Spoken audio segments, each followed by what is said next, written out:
घर में अभी पानी नहीं घुसा रहा, पानी इतना घुसता नहीं है, डर नहीं रहा। सामान थोड़ा थोड़ा ऊपर हम लोग कर रहा था और एक पे एक इतना जोर से पानी आया कि पूरा चारों तरफ घेर दिया, निकलने का मुश्किल हो गया।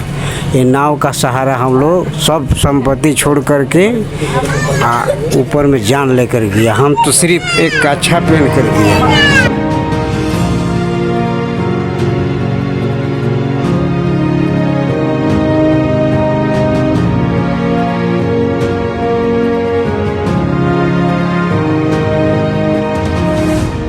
বানপানীতে কেনেকৈ আহিছে? এইটো মই ক'ব বিচাৰিছোঁ, বহুত মানুহে কৈ আছে যে আপোনাৰ ডেম আছে, ডেম খুলিছে নাগালেণ্ডত, কিন্তু একো ডেম চেম নাই। বস্তুটো কি হ'ল, আপোনাৰ যেতিয়া বৰষুণ 2-3 দিনৰ পৰা মন চাইডে বহুত দি আছিলে, আমাৰ এই চাইডেও বহুত দি আছিলে। ফ্লাড হোৱা দিনাখনতো বহুত বৰষুণ দিলে। তো বৰষুণ দিয়াৰ পিছত মানে যেতিয়া পাহাৰবিলাক একদম তিতি গ'ল, লেণ্ডশ্লাইড হ'ব ধৰিলে, পানী আৰু মাটি দুয়োটাই যেতিয়া মিক্স হোৱাৰ পিছত পানীৰ পৰিমাণটো বাঢ়ি গ'ল। আপুনি এক গ্লাছ এটাত পানী আধা লওক, 30-40 মাটি লওক, তাক যদি মিক্স কৰি দিয়ে পানীৰ পৰিমাণটো এনেও বাঢ়ি যাব। সেইকাৰণে মাটিবিলাক বহুত মাৰিছে পলস আমাৰ ইয়াত। তো সেই লেণ্ডশ্লাইড হোৱাৰ কাৰণে পানীটো বেছি হ'ল। মেক্সিমাম পানী লিমিটতে আছিলে। আজিলৈকে আমি দেখা নাই ইমান লেণ্ডশ্লাইড নাগালেণ্ডত। আগত হৈছিলে নেকি এনেকুৱা?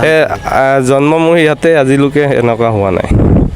ক'বলৈ এইটোৱে বিচাৰি আছোঁ যে চৰকাৰক কৈ আছোঁ, ৰেচন পাতিতো আমাৰ মানুহবিলাক পাই আছে, কিন্তু থাকিবলৈ স্থান নাই। ঘৰবিলাক যিমান আছিলে চব উটি গ'ল।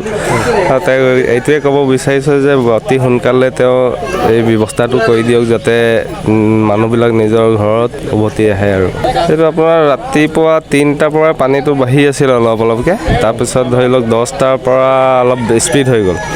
স্পীড হওঁতে মানে তাৰপিছত আমি খৰি ধৰিব গৈছিলোঁ, আহি চাইছোঁ যে এই ৰাস্তা পদূলিত মানে পানী হৈছে। আৰু লাহে লাহে যেতিয়া 11টা বাজিছে, তেতিয়া ধৰি লওক ঘৰৰ ভিতৰত সোমাব ধৰিলে। তাৰপিছত আমি নিজৰ পৰিয়ালক ওলাই মেলি এই ৰাস্তাৰ ওখ স্থানত লৈ গ'লোঁ। তাৰপিছত ঘৰৰ বস্তু লৈ যাম বুলি ভাবিলোঁ। তাৰপিছত সেইফালৰ পৰা উভতি আহোঁতে মানে আপোনাৰ ওচৰ পাখৰে গাঁৱৰ মানুহবিলাক চিঞৰি আছে যে বচোৱা নহ'লে আমি মৰি যাম। তো আমি ভাবিছোঁ 2-3টামান ফচি আছে চাগে, তাৰপিছত সিহঁতক উঠাই মেলি নিজৰ ঘৰৰ বস্তু লৈ যাম। আমাৰ এইটো গাঁৱত 28 ঘৰ আছে, বাকী 6খন গাঁৱত আৰু ঢেৰ আছে। ধৰি লওক সৰু ল'ৰা ছোৱালী লৈ মেলি 1500-2000 মান হ'ব। আমি 6খন নাও লৈ গোটেই মানুহসোপাক আমি ৰেস্কিউ কৰিলোঁ। আপোনাৰ ফেমিলি কেইজন আছে? আমাৰ এতিয়া 5জন, 12জনী আছিলে, বিয়া হ'ল তেওঁ।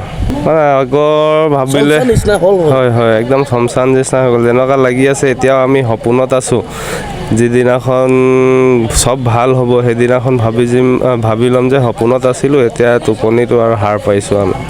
আমাৰ এফালৰতো আমি মৰিব দিয়া নাই, যিমানে পাৰিছোঁ মানে মৰি যোৱা মানুহো আমি উঠাই মেলি বচাই লৈছোঁ। খালি আমি সেই য'ত যাব পৰা নাই তাত 13জন মানুহ মৰিছে। 13জন? হয়, আমি একদম নেফালি খুটি তল গাঁৱটোত যাব পৰা নাই। তাত মানে সেই খৰিবিলাক বেছি, নদীৰ উঠি অহা খৰিবিলাক মানে দুম লাগি গ'ল, সেইকাৰণে আমি এইফালে যাব পৰা নাই। সেইকাৰণে মানুহ 13টামান সেইফালে মৰিলে। বাকী আমাৰ এই 6খন গাঁৱত চব মানুহে আমি উদ্ধাৰ কৰি দিলোঁ।